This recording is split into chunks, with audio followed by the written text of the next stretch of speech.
অনেকে বলে হারাম বা সন্দেহপূর্ণ খাওয়ার সময় বিসমিল্লাহ বলে খেয়ে নিলে আর অসুবিধা থাকে না। কথাটি সত্য কিনা? এটা হলো 2 নম্বর মুসলমান যারা, এরা সাধারণত কোনো কিছু হারাম কিন্তু ডাইরেক্ট হারাম খাইতেও আবার ইতস্তত বোধ হয়, এটাকে নিজের জন্য হালাল করার জন্য একটা বুদ্ধি বাইর করছে, এটা ভাই বিসমিল্লাহ বলে খেলে কোনো অসুবিধা নেই।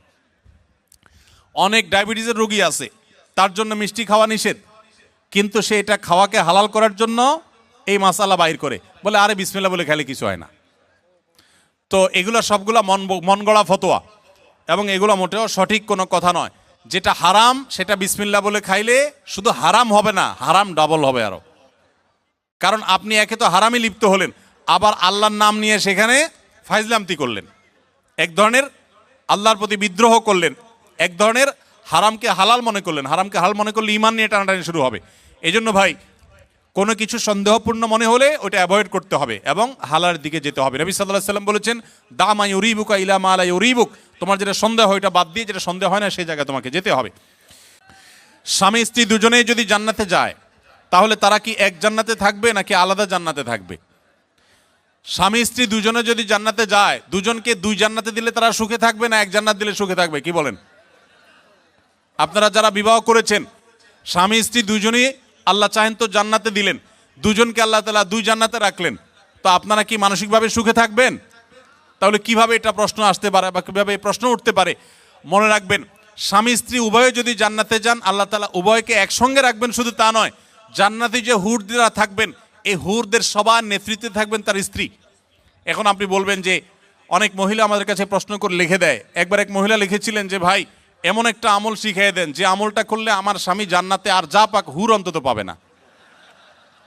তো আমি উত্তরে বলেছি, দেখুন বোন, দুনিয়াতে যেরকম সতীনের প্রতি একটা দুঃখ, কষ্ট, জেদ, ক্ষোভ এটা থাকে, পৃথিবীর সব মেয়েদেরই থাকে। আল্লাহ এভাবে সৃষ্টি করেছেন, কেউ আসলে শেয়ার করতে চায় না, স্বাভাবিক। তবে জান্নাতে মানসিকতাটা এরকম থাকবে না। আল্লাহ তাআলা বলেছেন, ওয়ানাজা'না মা ফি সুদুরিহিম মিন গিল, জান্নাতে অন্তরের যত হিংসা, হাসাদ এগুলো সব আল্লাহ তাআলা বের করে দিবেন, রিফাইন্ড হয়ে যাবে। আপনার এখন মনে হচ্ছে যে আমি কিভাবে এটা সহ্য করব, সেখানে আপনার কাছে এটা কোনো বিষয় মনে হবে না। আর মনে রাখবেন, মূল স্ত্রীর মর্যাদা আপনার থাকবে, তাদের সেই মর্যাদা থাকবে না। যাই হোক, তো জান্নাতের এবং দুনিয়ার বিষয়টা সম্পূর্ণ ভিন্ন ভাই।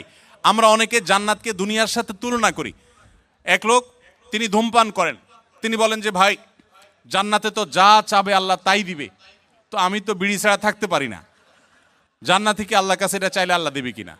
তো আমার উত্তর হলো, আপনার এই যে বিড়ি বা ধূমপান করার যে, সিগারেট পান করার যে আপনার বদভ্যাস আছে, এই কুরুচি জান্নাতে থাকবে না ইনশাআল্লাহ। আপনার এই কুরুচিটাই কি হয়ে যাবে? চেঞ্জ হয়ে যাবে ইনশাআল্লাহ। অতএব জান্নাতে স্বামী স্ত্রী উভয় যদি যান, তারা একসঙ্গে শুধু থাকবেন তা নয়, বরং তারা স্বামী স্ত্রী হিসাবেই থাকবেন ইনশাআল্লাহ। আল্লাহ আমাদের সবাইকে জান্নাতে একত্র হওয়ার তৌফিক দান করুন। এখানে কোরিয়াতে বেশ কিছু চকলেটের উপাদানের জায়গা লেখা থাকে সাসুগি বা থাক্কুগি, যার অর্থ গরু বা মুরগি, অথবা চকলেটগুলো সফট মিল্ক ফ্লেভারের চকলেট। আদৌ পিওর গরু বা চিকেন আছে কি না তা বোঝা যায় না, থাকলেও হালাল কিনা আমরা সেটা জানি না। এমন নুডলসও আছে। এরকম চকলেট বা নুডলস খাওয়া আমাদের জন্য হালাল হবে কি না? প্রশ্নটি লিখেছেন ভাই আবির। আপনার প্রশ্ন উত্তর হলো যে, যত চকলেট আছে ওয়ার্ল্ড ওয়াইড, বেশিরভাগ চকলেটগুলোতেই আসলে হারামের উপস্থিতি বা উপাদান থাকার সম্ভাবনা জোরালো। সবগুলোতে না, অনেক চকলেট আছে এর বিপরীতে আলহামদুলিল্লাহ যেগুলো হালাল, যেগুলোতে হারাম কোনো উপাদান নেই। এই বিষয়টা পৃথিবীর অন্য অনেক দেশে নিরূপণ করা সহজ, আপনাদের কোরিয়াতে একটু কঠিন।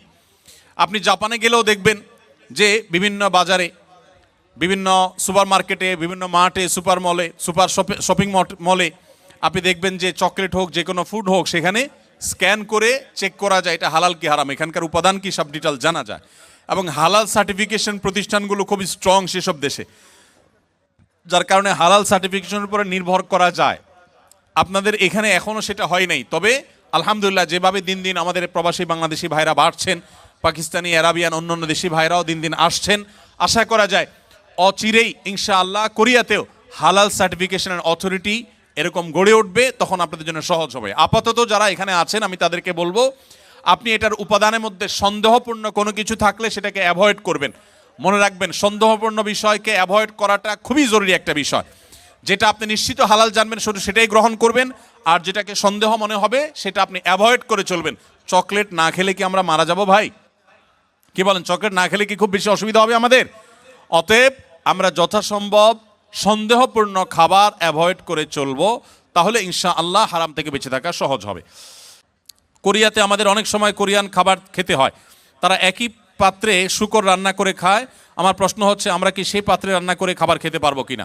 কোনো পাত্রে যদি শূকর রান্না করা হয়, এরপরে সে পাত্রটা ধুয়ে সম্পূর্ণ পরিষ্কার করে, তার কোনো আলামত নাই, নতুন করে সেখানে ধুয়ে পরিচ্ছন্ন করে ভালো তেল দিয়ে যদি হালাল খাবার রান্না করা হয়, সেই খাবার খাওয়া জায়েজ আছে, এটা হারাম না, যদি পাত্র ধুয়ে পরিষ্কার করে রান্না করে। আর যদি না ধোয়া হয়,